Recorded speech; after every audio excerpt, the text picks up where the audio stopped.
Un juge raciste pensait qu'elle n'était qu'une adolescente noire avec une attitude, jusqu'à ce qu'elle révèle qu'elle était une avocate agréée qui l'enquêtait. La salle d'audience avait son propre rythme, un bourdonnement silencieux de papier mélangé, une toux occasionnelle et le murmure sur des avocats échangeant des stratégies de dernière minute. Mais ce jour-là, il y avait quelque chose de différent dans l'air, une attention si palpable qu'on avait l'impression que les murs eux-mêmes se penchaient pour voir ce qui allait se dérouler au centre de tout.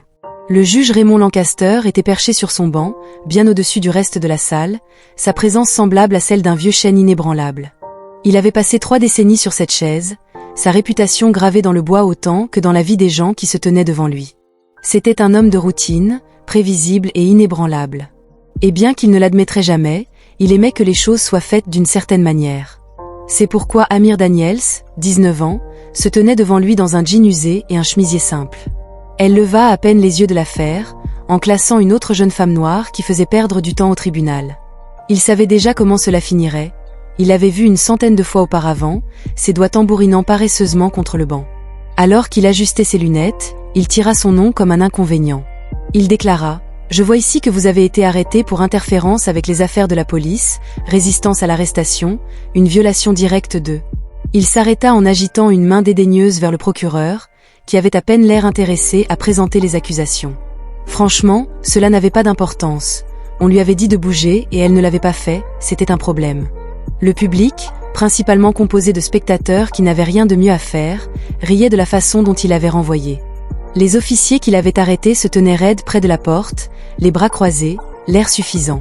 Le procureur Richard Callaway n'avait même pas pris la peine de lever les yeux de ses notes. Amir resta silencieuse, observant, écoutant, imperturbable.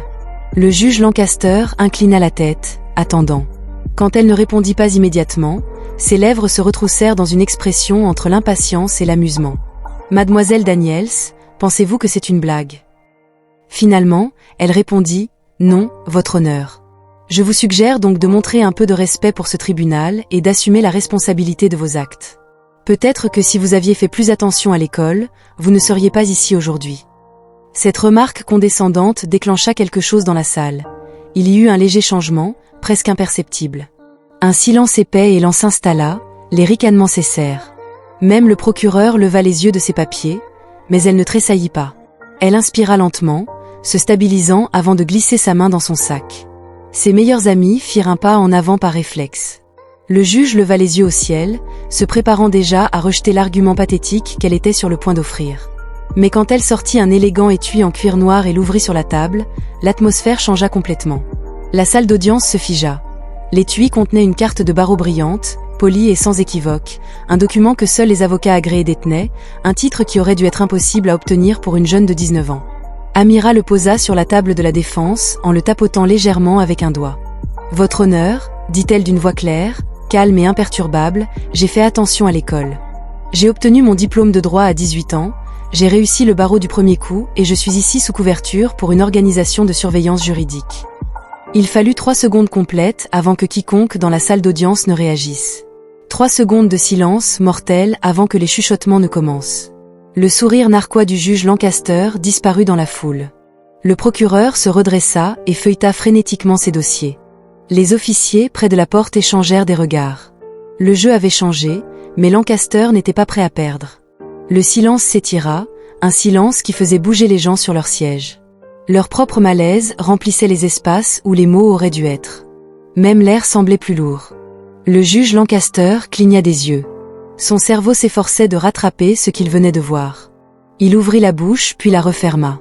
Ses yeux se tournèrent vers la carte du barreau sur la table, comme si la fixer suffisamment longtemps pouvait la faire disparaître. Ce n'était pas le cas. Les murmures dans la salle d'audience enflèrent. Les chuchotements se transformèrent en conversations à voix basse. Qui est-elle, cette petite femme noire? Les huissiers se remuèrent, inquiets. Le procureur Callaway feuilleta ses papiers, comme si la réponse à ce qui se passait était peut-être enfouie quelque part dans ses notes. Amira resta immobile. Elle ne jubilait pas, ne souriait pas et n'attendait pas d'applaudissements. Elle regardait simplement le juge patiemment, comme si elle attendait qu'il rattrape une réalité qu'il avait ignorée. Lancaster s'éclaircit la gorge et força sa voix à revenir à la surface. « C'est ridicule. » Il se moqua du son forcé et creux. Un coup monté. Un mensonge. Il n'y a aucune chance qu'il se soit tourné vers Callaway. Y a-t-il une trace de cette femme en tant que membre du barreau? Callaway hésita. Je ne sais pas, votre honneur. Ses doigts se bousculèrent sur son clavier, tapant furieusement. Son visage avait perdu un peu de couleur. Lancaster se retourna vers un miroir. Son irritation fit surface en éclats brusques. Alors, qu'est-ce que vous pensez que cela change? Vous faisiez toujours obstruction à une arrestation. Amir pencha la tête. La question lui parvint comme un coup de marteau. Elle fouilla à nouveau lentement dans son sac, délibérément, comme si elle mettait quelqu'un au défi d'essayer de l'arrêter. Cette fois, elle sortit un dossier fin et le posa sur la table. Votre honneur, voici la transcription de la caméra corporelle des officiers qui m'ont arrêté. Sa voix était stable et confiante, montrant qu'elle avait posé une seule question. Quelle est l'accusation?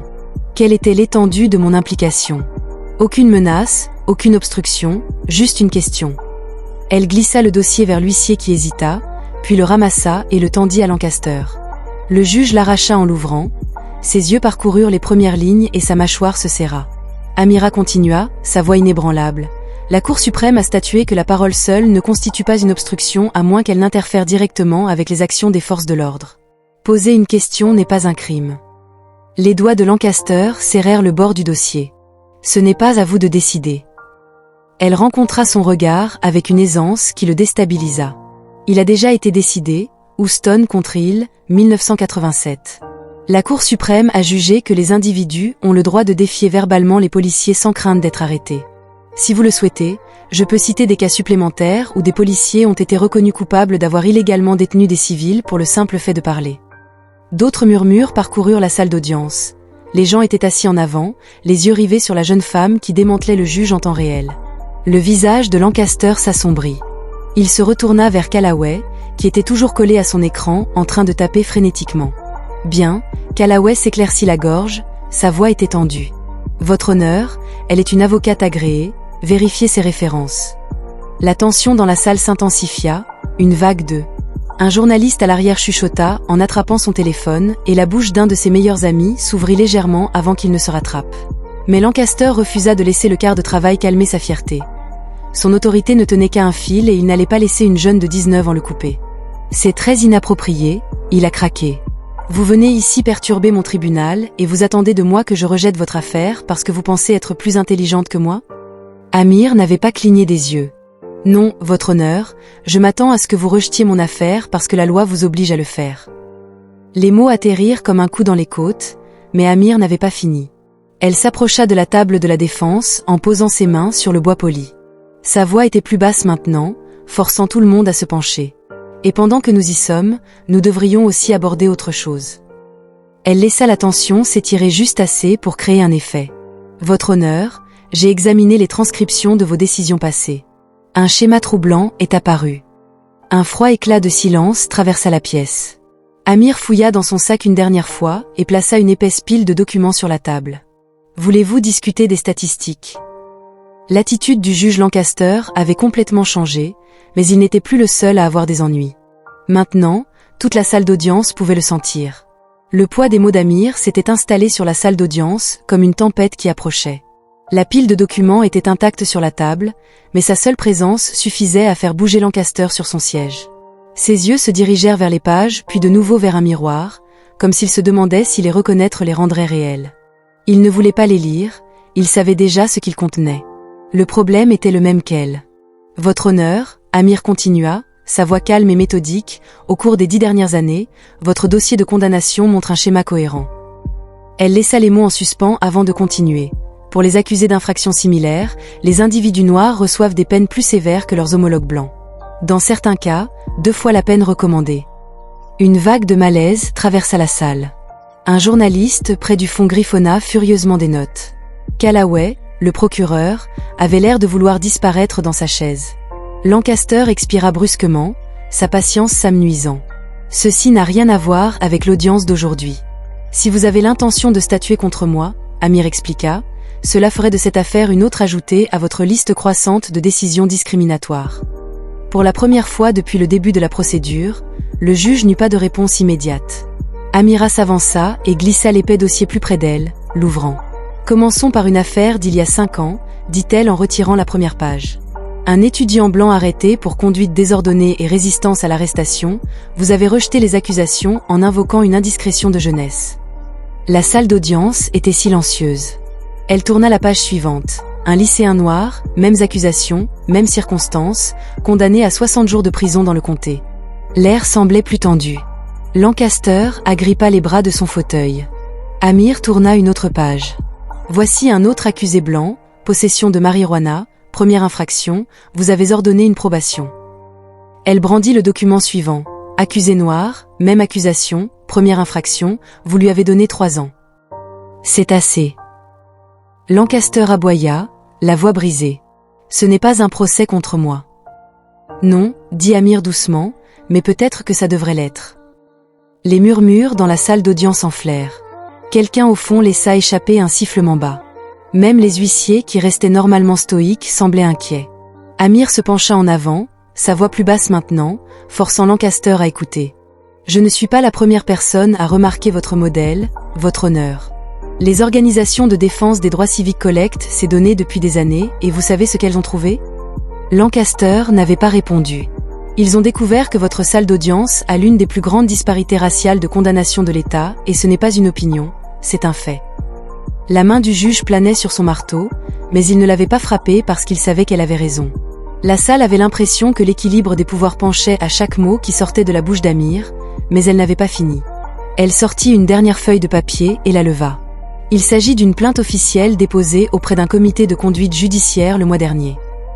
Elle laissa cela pénétrer avant de continuer. Plusieurs avocats ont allégué des préjugés dans vos décisions et devinez quoi ?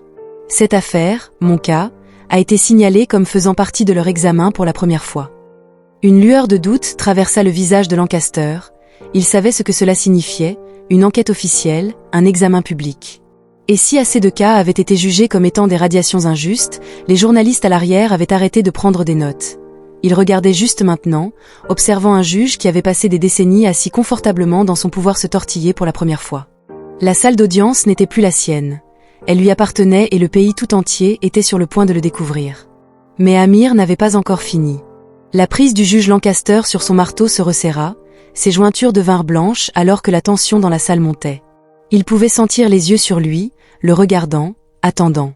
L'air était épais d'anticipation, une sensation qu'il n'avait pas l'habitude de ressentir de ce côté du banc. Il s'éclaircit la gorge, mais sa voix rauque trahissait le malaise qui s'insinuait. C'est une salle d'audience, pas un cirque médiatique. Vous n'avez aucune autorité ici, mademoiselle Daniels. Vous êtes l'accusé et je suis le juge. Amira haussa un sourcil. Êtes-vous ? La question atterrit comme une gifle, des halètements résonnèrent dans la galerie. Même l'huissier qui était resté immobile bougea légèrement. La bouche de Lancaster se pressa en une fine ligne. Son regard voulait la faire taire, mais Amira n'était pas facile à faire taire. Votre honneur, dit-elle lentement et délibérément, le pouvoir d'un juge vient de la loi et non du banc sur lequel il siège, et la loi dit que vous êtes tenu d'être impartial. Elle fit un pas en avant, réduisant la distance entre eux. Le code de conduite judiciaire stipule qu'un juge doit agir à tout moment d'une manière qui favorise la confiance du public dans l'intégrité et l'impartialité du pouvoir judiciaire. Elle laissa les mots pénétrer avant de continuer, mais votre histoire raconte une histoire différente. Lancaster claqua son marteau. Vous êtes hors de propos. Amir ne bougea pas. Vous pouvez frapper ce marteau autant de fois que vous le souhaitez, déclara-t-elle d'une voix ferme, mais cela ne changera pas les faits. Elle se tourna légèrement vers les journalistes à l'arrière. Je me demande ce que le public pensera, sachant qu'un juge en exercice prononce sciemment des peines discriminatoires depuis des décennies. La poitrine de Lancaster se souleva et s'abaissa, son souffle devenant irrégulier. Pour la première fois, il semblait petit, piégé dans le siège même du pouvoir qu'il avait autrefois rendu invincible. Callaway, le procureur, se tortillait sur sa chaise, conscient qu'il était du mauvais côté de l'histoire. Il jeta un coup d'œil à Lancaster, puis aux documents étalés sur la table. Amira ne dénonçait pas seulement un juge partial, elle forçait un système entier à rendre des comptes, et elle ne comptait pas s'arrêter là. Votre honneur, poursuivit-elle, sa voix tranchante comme un rasoir, j'ai demandé que mon cas soit immédiatement rejeté pour faute judiciaire. Un autre halètement résonna dans la salle. La mâchoire de Lancaster se serra, il savait que son autorité était en train de s'effondrer. Vous ne pouvez pas, commença-t-il, mais Amira se tourna déjà vers Callaway. Monsieur Callaway, dit-elle doucement, En tant que procureur, vous avez le pouvoir discrétionnaire d'abandonner ces charges immédiatement. Le visage de Callaway se redressa, il était acculé. Les preuves étaient claires, les caméras filmaient et la perception du public changeait sous ses yeux. S'il choisissait de poursuivre, il ne serait pas seulement perçu comme complice, mais comme un participant actif d'un système corrompu. Il hésita un instant avant de respirer profondément et de se tourner vers le juge. L'accusation retire toutes les charges, votre honneur. La salle d'audience explosa. Halètements, murmures, le cliquetis frénétique des claviers alors que les journalistes se précipitaient pour immortaliser le moment. Lancaster se figea, son visage perdant toute couleur. Amir inclina légèrement la tête. On aurait dit que la loi l'avait enfin rattrapé. Le marteau du juge flottait dans les airs. Son pouvoir n'était plus qu'une formalité. Il ne pouvait rien faire. Il avait perdu, mais Amir n'avait pas encore terminé. Le poids de la situation s'installa dans la pièce, pesant sur Lancaster comme le marteau d'un juge qui s'abattait sur sa carrière. Sa bouche s'ouvrit puis se referma. Son autorité, autrefois absolue, s'était évaporée en un instant. Son propre procureur venait de retirer les charges. Sa salle d'audience, son domaine, était désormais un spectacle pour le monde entier. Les journalistes à l'arrière tapaient déjà frénétiquement. Leurs doigts dansaient sur les claviers. Les employés du tribunal échangèrent des regards, incertains de savoir s'il assistait à une procédure judiciaire ou au démantèlement public d'un homme puissant.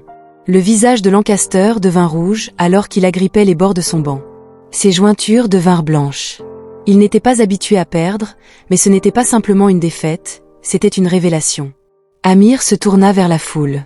Sa voix avait été ferme pendant des années. Des hommes comme le juge Lancaster s'étaient cachés derrière leurs robes, se croyant intouchables.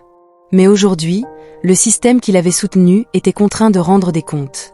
Un homme dans la galerie applaudit une fois, puis une seconde fois, bientôt d'autres se joignirent à lui, le son grandissant dans la salle. Les yeux de Lancaster parcoururent la foule, la panique se lisait derrière son masque d'arrogance. Amir se retourna vers le juge. « Votre honneur », dit-elle presque en se moquant du titre, « avant de quitter cette salle d'audience, j'aimerais vous rappeler quelque chose. » Elle fit un pas en avant. « La plainte judiciaire contre vous a été élargie. Les preuves que j'ai présentées aujourd'hui, elle désigna la pile de documents sur la table, seront formellement soumises dans le cadre de cette enquête. » La mâchoire de Lancaster se serra. Il savait ce que cela impliquait, violation de l'éthique, comité de révision, audience formelle, radiation. Callaway, toujours à sa table, se frotta le visage, une main tentant de gérer la situation en temps réel. Il était clair qu'il ne voulait pas tomber avec Lancaster. Lancaster tenta une dernière fois de reprendre le contrôle. Sa voix tremblait, mais il s'efforça de parler. Cependant, Amir ne le laissa pas finir. Elle parla plus fort que lui. « Votre honneur, vous avez passé des décennies à vous assurer que les accusés noirs recevaient les punitions les plus sévères. Vous avez volé des avenirs. Vous avez brisé des familles. Vous avez joué à Dieu avec la vie des gens. » Les narines de Lancaster se dilatèrent et Amir ajouta, sa voix tombant presque à un murmure, « Vous êtes celui qui est jugé. » La salle explosa de nouveau. Cette fois, rien ne put arrêter la réaction. Les portes de la salle d'audience s'ouvrirent et 2 fonctionnaires en uniforme entrèrent. Ce furent des officiers du tribunal de la commission d'État sur la conduite judiciaire. Le visage de Lancaster devint blême. Tout le monde l'observait. Il savait ce que cela signifiait. L'un des fonctionnaires s'avança. Sa voix résonna au-dessus du tumulte. « Juge Lancaster, conformément aux enquêtes en cours sur de multiples plaintes judiciaires, vous êtes par la présente suspendu immédiatement en attendant un nouvel examen. » La salle d'audience éclata dans le chaos. Les journalistes se levèrent.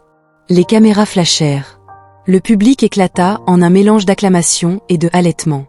Lancaster se leva, pétrifié, le sang se vidant de son visage.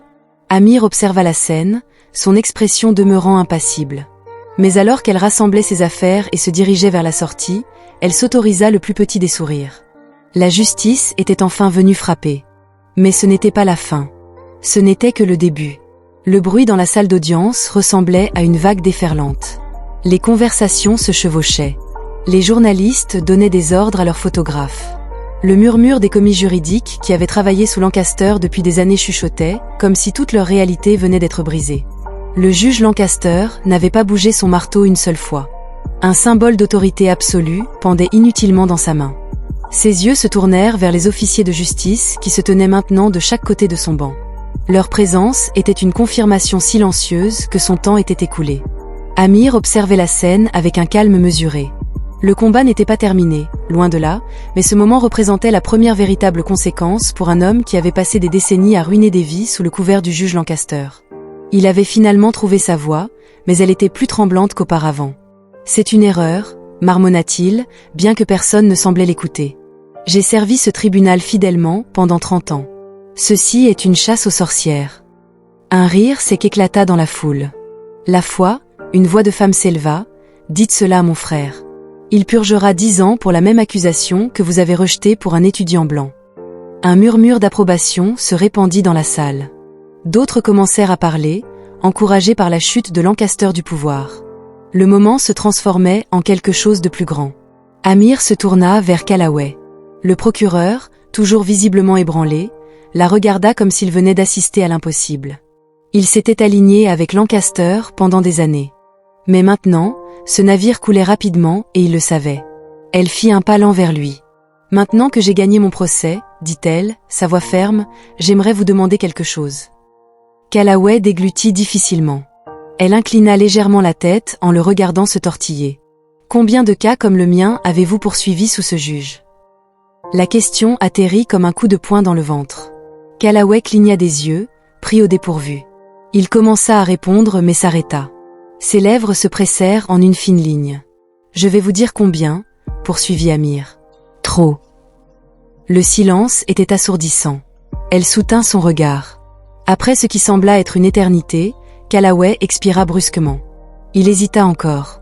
Puis, avec un poids dans sa voix qui n'y était pas auparavant, il finit par dire « Je coopérerai avec l'enquête. » Un halètement collectif emplit la pièce. Lancaster releva brusquement la tête. « Tu ne peux pas être sérieux, » dit Callaway, ne le regardant pas, ses yeux restaient fixés sur Amir. « J'étais complice de ce système, admit-il, je ne le défendrai plus. » Amir l'observa. Elle avait déjà vu des hommes comme lui, à l'aise, complices, protégés, mais quelque chose dans ce moment semblait authentique.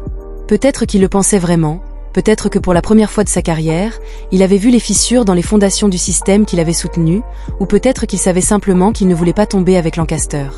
Quoi qu'il en soit, cela n'avait pas d'importance. « Très bien, » dit simplement Amir, « alors laissons-nous travailler. » Elle se tourna vers le juge. La respiration de Lancaster était superficielle, son visage tiré. Il luttait toujours pour reprendre le contrôle, s'accrochant au dernier lambeau de pouvoir qu'il pensait avoir, mais ce pouvoir avait disparu.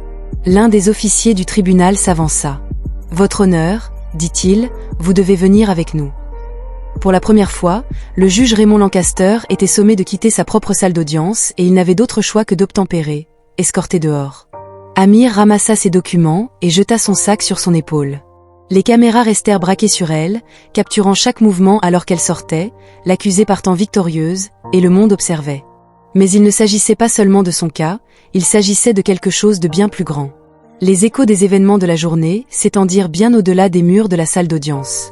Les gros titres firent la une en quelques minutes, inondant les sites d'information et les réseaux sociaux. Le juge a été suspendu après une confrontation explosive au tribunal. Un avocat de 19 ans expose la partialité judiciaire dans une confrontation juridique choquante. Le procureur se retourne contre un juge de longue date et s'engage à coopérer à l'enquête. Au moment où Amira sortit dans l'air frais de l'après-midi, les journalistes étaient déjà rassemblés sur les marches du palais de justice, leurs micros et leurs caméras prêts comme des armes, prêts à capturer chaque mot. Elle avait à peine eu le temps de respirer avant que les questions ne fusent. « Mademoiselle Daniels, vous attendiez-vous à ce résultat aujourd'hui ? Depuis combien de temps enquêtez-vous sur le juge Lancaster ? Que répondez-vous à ceux qui prétendent que vous avez orchestré cela ?» Elle leva la main, faisant taire la foule par sa seule présence. « Je n'ai rien orchestré, » affirma-t-elle d'une voix claire et inébranlable. « J'ai fait ce que la loi permet à chaque citoyen de faire, contester l'injustice. » Les flashs des appareils photo illuminèrent son visage, mais elle ne broncha pas. Elle n'était pas là pour la gloire, ni pour la reconnaissance. Elle était là parce que c'était plus grand qu'elle. Du coin de l'œil, elle aperçut une femme debout à l'écart de la foule, les bras croisés fermement sur sa poitrine. Un regard d'incrédulité silencieuse mêlée d'admiration prudente était inscrit sur son visage. Amir la reconnut immédiatement. Lena Warren, la sœur de l'élève de terminale qui avait été condamnée à une peine de prison sous Lancaster tandis qu'un étudiant blanc avait été libéré.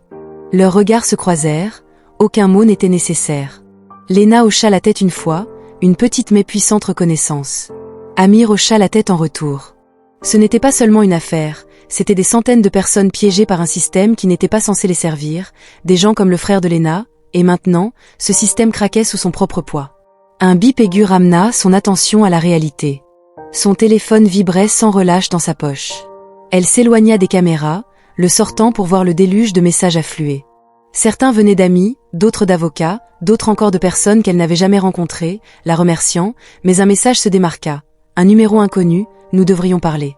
J'ai quelque chose que tu voudras voir. Son souffle se coupa de surprise. Elle fixa l'écran pendant une seconde avant de jeter un coup d'œil vers le palais de justice. Ce n'était pas fini, loin de là.